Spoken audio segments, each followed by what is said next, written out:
खुलुमबाय बयनिसिमबो दिनैनि बे मोनाबिलियाव जोंनि सेन्ट्रेल बर' माहारियारि फरायसा आफादनि अफिसाव जोङो नैबे खौरां मेलनि गेजेरजों जोङो जे मैयाहाय जि जालांनाय जाथाय जे बर' माहारियारि फरायसा आफादा थांनाय 7 तारिख अक्ट'बर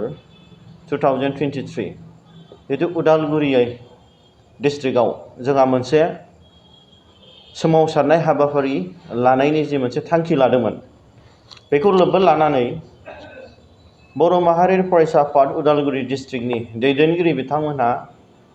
मास मोनसेनि आगोल जितु पारमिशननि प्रसिडिउर्सखौ बानायनानै बिथांमोनहा थांनाय 5 तारिखआव सुपारिनटेन्डेन्ट अफ पुलिस उदालगुरि डिस्ट्रिक्टनिफ्राय एनअसि मोननानै बिथांमोनहा 7 तारिखआव नि प्रग्रामनि थाखाय डेपुटि कमिशनार अफ उदालगुरि डिस्ट्रिक्टआ जि मोनसे पारमिशन होनांगौमोन बिथांमोना इन्टेन्शनेलि बेखौ होआखै आरो जोंनि 7 तारिखनि BoNSUनि जे सोमावसारनायनि आलादा रायजो सोरजिनायनि जे सोमावसारनाय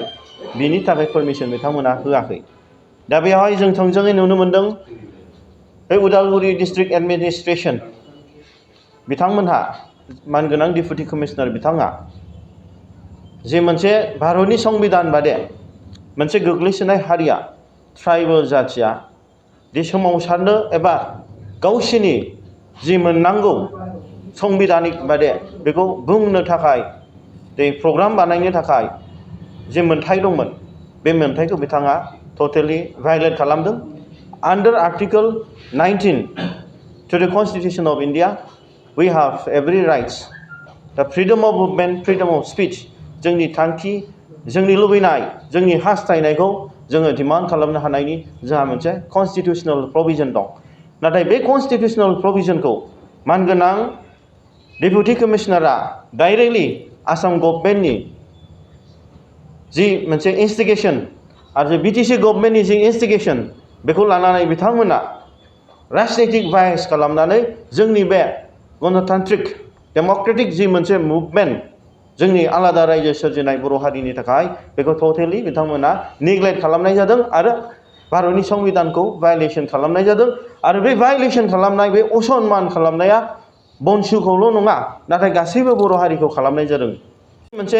डिस्ट्रिक्ट एडमिनिस्ट्रेशना जे ट्राइबेलफोरनि सायाव रेसपेक्ट गैयै बर' हारिखौ सनमान होयै भारतनि संबिधानखौ भायलेसन खालामनानै जि मोनसे बेबहार देखायदों बे बेबहारखौ जोंनि BoNSUआ जेब्लायबो निन्दा खालामदों आरो बे डेम'क्रेटिक भाबै बर' माहारियारि फरायसा आफादा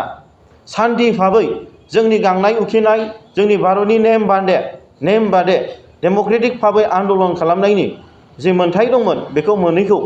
दिनै बिथांमोननि सायाव जों खुद्रिदों। बेनि थाखायनो गाबोन जोङो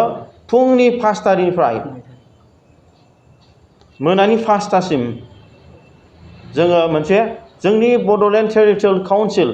एरियासआव जों मोनसे जेनेरेल स्ट्राइक खालामनाय जादों। बेहा टटेलि गासैबो अफिसेस मार्केट्स बाजार गासैबो गारि हान्था मेलाया बन्द' जाजोबगोन आरो बेनि गेजेराव